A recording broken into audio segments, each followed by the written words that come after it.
Assalamualaikum warahmatullahi wabarakatuh. Perkenalkan, nama saya Nur Fadila, salah satu CGP Angkatan 6 dari Kota Pasuruan. Pada kesempatan kali ini, saya akan menyampaikan tugas demonstrasi kontekstual modul 3.1 tentang pengambilan keputusan berbasis nilai-nilai kebajikan sebagai pemimpin. Pada kesempatan kali ini, saya diberikan kesempatan untuk bisa mewawancarai 3 kepala sekolah yang ada di Kota Pasuruan. Adapun paparannya sebagai berikut.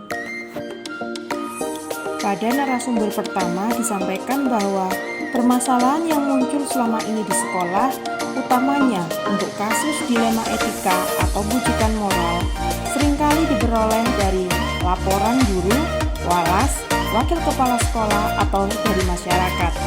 Dalam pengambilan keputusan, seorang kepala sekolah seringkali melibatkan pihak-pihak yang cukup memberikan pertimbangan positif atas masalah yang ada.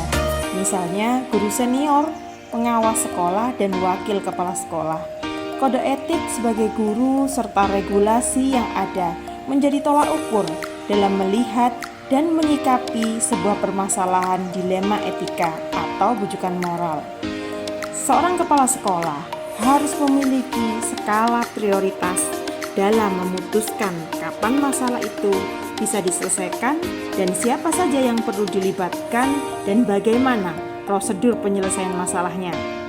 Tantangan yang dihadapi seorang KS adalah saat seorang kepala sekolah memiliki seorang guru yang memiliki keegoisan dan tidak merasa bersalah.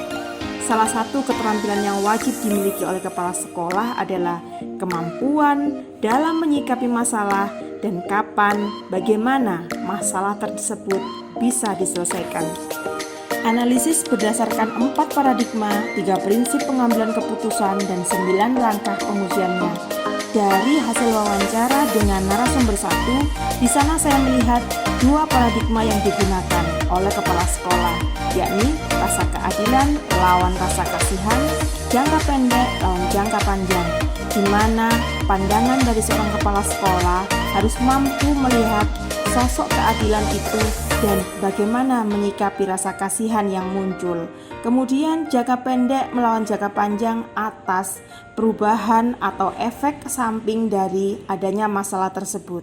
3 prinsip yang tampak di sana adalah berpikir berbasis rasa peduli, di mana seorang kepala sekolah harus memiliki rasa peduli dengan semua guru, peduli dengan lingkungan, dan tentunya peduli dengan masa depan siswa. 9 langkah pengujiannya pun sudah tampak, yakni penentuan siapa saja yang terlibat dalam masalah, pengumpulan fakta yang relevan, pengujian benar dan salah, investigasi opsi trilema, dan yang terakhir, membuat keputusan. Refleksi dari hasil wawancara narasumber pertama adalah sebagai pemimpin pembelajaran kita harus siap dengan segala situasi yang muncul di sekolah, termasuk masalah dilema etika. Dengan memperhatikan paradigma dilema etika, kita berharap kita mampu menentukan keputusan melalui 3 prinsip sekaligus 9 pengujiannya. Pada intinya, keputusan yang kita ambil harus banyak memberikan manfaat, bukan pada saat ini saja, akan tetapi keberlangsungan sekolah seterusnya. Guru dan sekolah merupakan lembaga milik negara yang jelas memiliki regulasi dan kode etik. Akan tetapi, alangkah indahnya apabila seorang pemimpin tidak lagi menjadi kaku. Akan tetapi, nilai-nilai kebajikan bisa mempengaruhi dari keputusan yang kita ambil. Untuk narasumber kedua disampaikan bahwa adanya dilema etika merupakan ketidaksesuaian aturan dan kenyataan yang ada. Harus ada skala prioritas bagi seorang kepala sekolah dalam melihat, menyikapi sebuah masalah. Dan mungkin ada kalanya masalah itu tidak perlu diselesaikan. Biarkan waktu yang akan merubah segalanya agar lebih baik. Seorang kepala sekolah harus pintar dalam mempertimbangkan manfaat atau mudorot dari sebuah permasalahan yang timbul, sehingga akan ada skala prioritas yang bisa diambil seorang kepala sekolah dalam menyelesaikan sebuah dilema etika. Kepala sekolah juga harus memiliki kepribadian terbuka tentunya dengan pendapat atau usulan dari pihak-pihak luar, sehingga akan memunculkan sebuah keputusan yang lebih bijaksana. Analisis selanjutnya adalah analisis berdasarkan 4 paradigma, 3 prinsip, dan 9 langkah pengujiannya. Dari hasil wawancara dengan narasumber kedua, di sana tampak bahwa ada 2 paradigma yang diberlakukan oleh kepala sekolah. Yang pertama, rasa keadilan lawan rasa kasihan, di mana selama ini beliau merasa bahwa apa yang beliau putuskan, apakah itu sudah memenuhi rasa keadilan atau hanya sekedar kasihan kepada beberapa pihak dan individu lawan kelompok, karena lebih banyak permasalahan yang timbul berefek pada kebijakan yang diambil oleh kepala sekolah.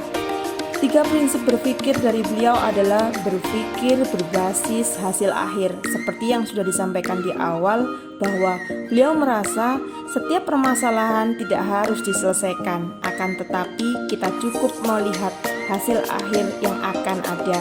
9 langkah pengujiannya mengenali nilai-nilai yang bertentangan, penentuan siapa yang terlibat, pengujian benar dan salah, membuat prinsip resolusi, dan yang terakhir ambil keputusan. Dari wawancara kali ini kita bisa memetik sebuah hikmah bahwa seorang pemimpin juga merupakan manusia biasa yang terkadang bisa saja tidak adil dalam pengambilan keputusan dan mungkin terkesan tidak tegas atau masa bodoh. Mungkin saja itu salah satu strategi yang dipilih dalam proses penyelesaian masalah yang ada. Dengan demikian, maka kita tentunya sepakat bahwa gaya kepemimpinan seseorang tidaklah bisa disamakan satu sama lain, dan itu akan menjadi ciri khas dari individu atau pemimpin itu sendiri. Narasumber yang ketiga adalah seorang kepala sekolah yang berada di salah satu SD di kota Pasuruan. Beliau menyampaikan bahwa bercermin dari etika yang berlaku di masyarakat, maka kita bisa mengkategorikan sebuah tindakan individu itu dikatakan bermasalah atau tidak. Sebagai seorang kepala sekolah, harus mampu menganalisis apakah masalah ini hanya berdampak pada individu, kelompok, atau bahkan lembaga. Kita bisa melakukan kegiatan preventif sebelumnya agar masalah itu tidak muncul, yaitu dengan melakukan pembinaan dalam proses rapat dinas. Salah satu tantangan seorang kepala sekolah tidak hanya berasal dari guru atau siswa, akan tetapi dari wali murid, di mana pemikiran mereka yang berbeda-beda dan sosial budaya mereka juga yang berbeda. Setiap masalah yang muncul dalam sekolah tidak harus diselesaikan oleh kepala sekolah itu sendiri, akan tetapi kita bisa memberdayakan guru-guru yang bisa dikatakan mampu mengatasi masalah tersebut. Dari proses wawancara dengan narasumber ketiga, maka saya bisa menyampaikan bahwa paradigma yang dianut atau yang dimiliki oleh kepala sekolah adalah rasa keadilan lawan rasa kasihan. Beliau selalu merasa bahwa apa yang beliau putuskan kadangkala timbul perasaan ragu-ragu apakah ini sudah memenuhi keadilan atau hanya rasa kasihan. Kemudian jangka pendek melawan jangka panjang, tentunya setiap keputusan yang beliau ambil memikirkan dampak dari saat ini dan dampak yang ditimbulkan di masa depan. Prinsip berpikir beliau dari 3 prinsip pengambilan keputusan adalah berpikir berbasis rasa peduli tentunya. Kemudian berpikir berbasis aturan, karena beliau selalu beranggapan bahwa aturan yang ada merupakan sebuah pijakan bagi beliau untuk melaksanakan atau melakukan keputusan.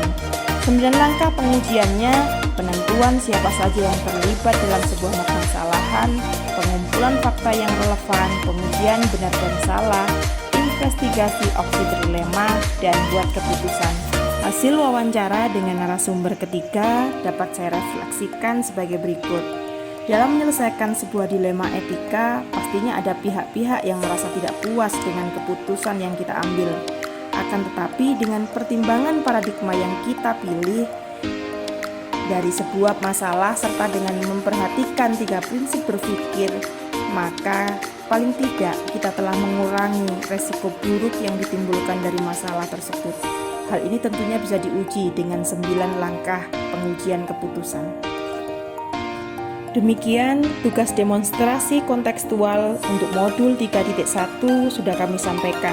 Semoga bisa mengingatkan kita semuanya sebagai calon pemimpin agar mampu mengambil sebuah keputusan dengan dasar nilai-nilai kebajikan sebagai upaya pembelajaran yang berbasis atau yang berpihak pada murid. Saya akhiri. Wassalamualaikum warahmatullahi wabarakatuh.